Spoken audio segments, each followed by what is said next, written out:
되는 든든한 민생정책, 여러분들의 실생활에 도움이 되는 각종 민생정책을 소개해드립니다. 주간 민생브리핑 지금 시작합니다. 첫 소식입니다. 올해 들어서도 소상공인의 매출 부진이 이어지는 가운데 재작년 폐업자 수는 역대 최대를 기록했습니다. 소상공인의 재도약을 돕기 위해 정부가 부처 간 지원 사업을 연계하기로 했습니다. 조태영 기자입니다. 2023년 한 해 동안 폐업한 사업자는 98만 6천 명. 폐업자 수는 코로나 대유행을 겪은 2020년과 2021년보다 많았습니다. 업종별로는 소상공인이 주로 종사하는 음식업과 소매업의 폐업률이 각각 16%에 육박했습니다. 전체 업종 평균은 9%를 크게 웃돌았습니다.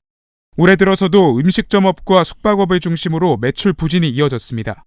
2월 기준 숙박 음식점업의 생산지수는 103.8로 1년 전보다 3.8% 감소했습니다. 일단 음식 숙박 같은 경우는 아무래도 최근 들어 고물가라든지 기타 또 대내외적인 불확실성 증가라든지 그런 부분에 인해서 아무래도 대외 활동도 줄었고 아마 소비도 줄어든 것 같습니다. 정부가 소상공인의 재도약을 돕기 위해 부처 간 지원을 연계하기로 했습니다. 희망 리턴 패키지 이수자를 고용한 사업주에게 고용 촉진 장려금을 지원하는 방식입니다. 희망 리턴 패키지는 법률 자문과 채무 조정 등을 통해 폐업을 지원하는 사업입니다.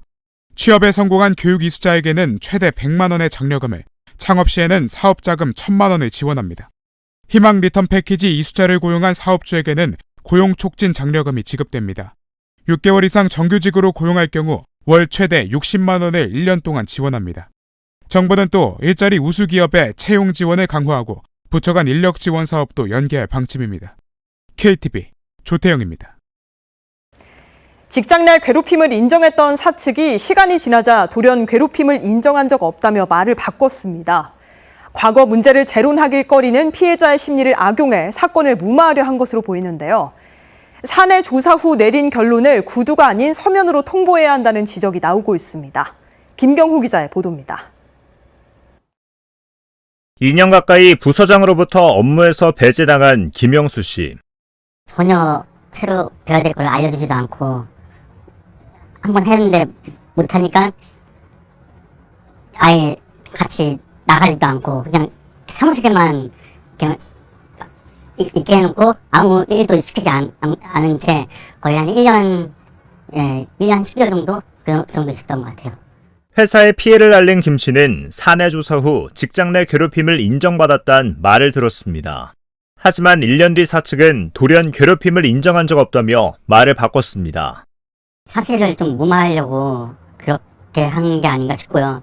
만약에 그 결과를 알려줬으면은 제가 또 어떤 추가적인 조치를 했을 텐데 그거를 못하게 일방적으로 막아둔 게 아닌가 싶습니다. 진짜 농락당한 기분이죠. 이제 와서 그런 결정을 알았다는 게. 같은 사건을 2번 신고하는 건 피해자에게 큰 부담입니다. 직장갑질 119가 실시한 설문조사에 따르면 직장인의 60%는 직장 내 괴롭힘을 참거나 모르는 척했다고 답했습니다. 회사를 그만뒀다는 응답은 23%, 회사나 노조, 외부기관에 신고했다는 응답은 10%에 그쳤습니다. 결국 시간이 지나 사측이 말을 번복한 이유는 피해자의 심리를 악용해 사건을 무마하려는 의도로 읽힙니다. 기업도 이것이 법적 근거가 없기 때문에 이거를 잘 알다 보니 악용하는 사례가 굉장히 많을 것으로 예상이 되고 이런 식으로 그냥 무마하려는 게 굉장히 나쁘게 말하면 기술이 좋거든요. 그래서 이런 식으로 무마한 사례가 결코 한 건은 아닐 것이다. 이런 문제를 막기 위해 사내 조사 결과를 기록으로 남길 필요가 있습니다. 고용노동부 지침은 조치 내용을 서면 통보할 것을 권고하지만 의무는 아닙니다. 근로기준법 등 직장 내 괴롭힘 관련 법에도 통보 의무와 관련한 내용은 없습니다. 피해자 구제를 위해선 사측이 직장 내 괴롭힘 조사 결과를 구두가 아닌 서면으로 통보하도록 법적 의무를 강화할 필요가 있어 보입니다. 회사에서 적절한 조치를 하지 않거나 2차 가해가 발생했다면 피해자는 고용부나 인권위에 신고할 수 있습니다. 다만 괴롭힘 이후 오랜 시간이 지났다면 사전에 녹취 등 구체적인 기록을 남기는 게 좋습니다. KTV 김경호입니다. 고시원에 사는 주민들도 공공사업으로 인해 이주하게 될 경우 주거 이전비와 이사비를 받을 수 있게 됐습니다. 국민권익위원회는 고시원이 주거시설로 이용되고 있다는 점을 고려해 해당 주민들의 집단 고충 민원을 조정했다고 밝혔습니다. 이리나 기자입니다. 서울의 한 고시원에서 10년 넘게 살아온 A씨. 공공주택 사업 추진으로 해당 고시원이 철거 대상에 포함되자 퇴거 통보를 받았습니다. 이에 A씨를 포함한 38명의 고시원 거주자들은 서울주택도시공사에 주거 이전비와 이사비 지급을 요청했습니다. 하지만 SH는 고시원이 주거용 건축물에 해당하지 않는다는 이유로 지급을 거부했습니다. 거주자들은 같은 지구내 쪽방촌 세입자들은 보상을 받는데 비슷한 조건의 고시원 거주자들은 제외되는 건 형평에 어긋난다며 국민권익위원회에 고충 민원을 제기했습니다. 다 어려운 사람들이나 지금 다 여기 있는 사람들이거든요. 그래서 이제 제가 좀 많이 추진했어요. 대수심은 좀 어떻게든지 이걸 20일에 받아가지고서 좀 조금 낫게 하려고 했는데. 권익위는 거주자들이 전입신고를 하고 실제로 고시원에서 생활한 점 등을 고려해 보상이 필요하다고 판단했습니다. 주거용 건물 해당 여부는 공보상의 표시만을 기준으로 할 것이 아니라 실제 용도에 따라서 정하여야 할 것이라는 판례가 있는 점, 주택법 개정으로 고시원이 주거시설로 이용 가능한 준주택으로 분류된 점, 거주기간을 충족한 신청인들은 사업주구 밖으로 이주할 경우 주거 이전비와 이사비를 지급받게 됩니다. 거주기간을 충족하지 못하더라도 사업주구 밖으로 이주한 것이 확인된 신청인들에게는 이사비 약 80만 원이 지급될 예정입니다. 오늘 조정회의를 통해 영등포 공공주택지구 사업이 차질 없이 추진되며 고시원 거주자들의 주거 이전이 원활하게 진행되기를 기대합니다. 권익위는 열악한 거주 환경의 노인분들이 새로운 터전에 정착할 수 있도록 앞으로도 관계기관과 협력해 나가겠다고 밝혔습니다. KTV 이리나입니다. 층간소음 갈등이 극단적인 범죄로까지 이어지는 일이 잇따르고 있는데요. 정부는 그동안 공동주택에만 제공되던 층간소음 이웃사이 서비스를 비공동주택까지 확대하기로 했습니다. 김현지 기자입니다. 지난달 13일 경기도 양주시의 한 아파트에서 아래층 주민의 층간소음 항의에 앙심을 품고 해코지를 한 여성이 경찰에 입건됐습니다. 이 여성은 총 6차례에 걸쳐 아래층 현관문과 복도에 액젓과 동물 분뇨를 뿌리고 레커치를 한 혐의를 받습니다. 지난해 6월엔 서울 강서구의 한 빌라에서 층간소음 갈등 끝에 이웃 주민을 살해하는 사건까지 발생했습니다. 이웃 간의 갈등이 극단적인 범죄로 번지는 일이 이어지자 정부가 층간소음 대책 확대에 나섰습니다. 기존엔 아파트 등 공동주택에만 제공되던 층간소음 이웃사이 서비스를 다가구 주택과 오피스텔 등 비공동주택까지 확대합니다. 층간소음 이웃사이 서비스는 공동주택 아파트 주민들이 층간소음 문제가 발생했을 때 이웃사이 센터에서 전화 상담, 방문 상담을 통해서 갈등을 좀 완화할 수 있도록 도와주는 서비스고요. 이후에도 소음이 지속되면 무료로 층간소음 측정까지 받을 수 있습니다. 대상 확대 지역은 기존 시범 사업이 진행된 광주시를 포함해 층간소음 민원의 약 70%가 집중된 서울시와 경기도 등 수도권 지역입니다. 향후엔 전국으로 확대할 예정입니다. 신청 방법은 기존 공동주택과 동일하게 층간소음 이웃사이 센터 콜센터와 누리집을 통해 접수할 수 있습니다. 이외에도 환경부는 지난해 9월부터 서울과 인천, 대구 등 5곳에서 시범 운영한 소음 측정 온라인 예약 관리 시스템을 올해 7월부터 전국으로 확대할 예정입니다. KTV 김현지입니다. 최근 휴대용 보조 배터리 사용이 늘면서 이로 인한 화재 사고도 증가하고 있습니다. 사고 예방을 위해선 배터리 충전이 끝난 뒤 전원을 분리하고 KC 인증 제품을 사용하는 게 바람직합니다. 올바른 배터리 사용 수칙을 최유경 기자가 알려드립니다. 시커멓게 그을려 녹아내린 항공기. 올 초 발생한 에어부산 화재 사고 원인은 승객의 휴대용 보조 배터리로 지목됐습니다. 이제 필수품이 된 보조 배터리는 특성상 떨어뜨리기 쉬워 일상에서도 사용 시 각별한 주의가 요구됩니다.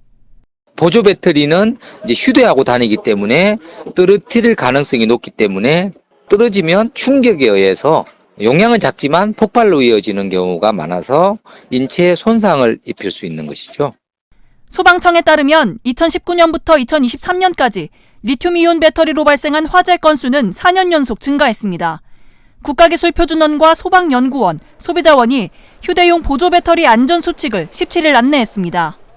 먼저 과충전 과열로 인한 화재가 빈번한 만큼 충전을 마쳤다면 신속히 전원을 분리해야 합니다. 또 떨어뜨리거나 무거운 물건에 눌려 손상되지 않도록 주의해 사용해야 합니다. 배터리 입출력 단자에 금속이 닿으면 화재 위험이 있는 만큼 보관 시에는 동전, 장신구, 열쇠 등과 분리해야 하고 안전성이 검증된 KC 인증 제품을 따져보는 것도 중요합니다. 팽창이나 변색 등 배터리의 이상 발견 시 즉시 폐기하고 직사광선이나 차량 내부, 욕실 등 고온다습한 환경에서 보관, 사용은 자제해야 합니다. 세계기관은 이 같은 수칙을 담은 배터리 화재 예방 포스터를 소비자단체와 SNS 등을 통해 배포할 계획입니다. KTV 최유경입니다. 장애인의 날을 맞아 시각장애인을 위한 국립공원 점자지도가 배포됩니다. 북한산, 설악산, 소백산 등 7개 국립공원이 대상인데요. 탐방로와 편의시설 위치뿐만 아니라 명소에 얽힌 이야기도 담겼습니다. 김유리 기자입니다. 국립공원 위치와 탐방로 안내는 물론 서식 생물까지 상세하게 표기돼 있습니다. 시각장애인들이 손끝으로 느낄 수 있도록 제작된 점자 안내지도입니다. 장애인의 날을 맞아 17일부터 7개 국립공원 안내소에서 무료로 배포됩니다. 전국 110개 복지관과 맹학교, 점자도서관에서도 배포할 예정입니다. 이번 점자지도 배포 대상 국립공원은 경주, 북한산, 설악산, 팔공산 등입니다. 점자지도는 2026년까지 총 23개 국립공원 전체로 확대될 계획입니다. 국토교통부 국토지리정보원과 환경부 국립공원공단과 협업하여 현장 실사를 통해 탐방로와 위험 구간을 직접 확인하고 실사용자와 전문가 의견을 반영하여 제작하였으며 특히 전맹인뿐만 아니라 저시력자들도 활용할 수 있도록 글자를 키워서 제작하였습니다. 점자지도에는 각 국립공원 명소에 얽힌 이야기나 설화도 담겼습니다. 단순한 공간 정보를 넘어 탐방의 재미와 흥미까지 더한 겁니다. 시각장애 학생을 위한 3D 점자 지구본도 제작됐습니다. 국내 최초로 3D 모델링을 통해 세계 대륙과 날짜 변경선, 경도와 위도 등 세계지리 교육에 필요한 정보들을 입체적으로 나타냈습니다. 시각장애 학생들이 손끝 감각을 통해 지구 형상을 이해하는 데 도움이 될 거로 기대됩니다. 국립공원 점자 안내지도, 3D 점자 지구본 등은 국토지리정보원 국토정보 플랫폼에서 누구나 무상으로 제공받을 수 있습니다. KTV 김유리입니다. 지난 겨울 시행된 제6차 미세먼지 계절관리제 기간 전국 초미세먼지 농도가 계절관리제 도입 이후 가장 낮은 수준을 기록했습니다. 정부는 산업과 수송, 생활 전반에서의 저감 대책이 효과를 거뒀다고 평가했습니다. 최다희 기자입니다. 고농도 미세먼지 발생이 잦은 겨울철마다 가동되는 미세먼지 계절관리제. 지난해 12월부터 올해 3월까지 제6차 미세먼지 계절관리제가 시행됐습니다. 6차 계절관리제 기간 전국 평균 초미세먼지 농도가 계절관리제 도입 이래 최저치를 기록했습니다. 전국 평균 초미세먼지 농도는 20.3 마이크로그램으로 5차 계절관리제 때와 비교하면 3.3% 옅어졌습니다. 초미세먼지 농도가 좋음 수준인 날은 7일 증가하고 나쁨 이상인 날은 3일 감소하는 등 대기질은 전반적으로 향상됐습니다. 지역별로 살펴보면 전남과 경남, 세종 등 11개 시도는 최대 10.9% 좋아진 반면 서울과 울산 등 6개 시도는 최대 7.9% 악화됐습니다. 이는 지역별 강수량과 풍속 등 기상 조건의 차이에 따른 것으로 분석됩니다. 이번 기간 고풍속일은 늘고 대기 정체 일수는 줄면서 대기 확산에 유리한 조건도 일부 작용했습니다. 다만 비상저감 조치 시행일은 3일로 1일 증가했습니다. 정부는 산업, 수송, 생활 전반에서의 감축 노력이 성과로 이어졌다고 설명합니다. 초미세먼지 고농도 상황에서는 비상저감 조치를 시행하는데요. 행정공공기관에서는 차량 이부제를 시행하고 민간과 행정기관, 공공기관이 운영하는 사업장 및 공사장에서는 가동률 조정 등의 조치를 시행합니다.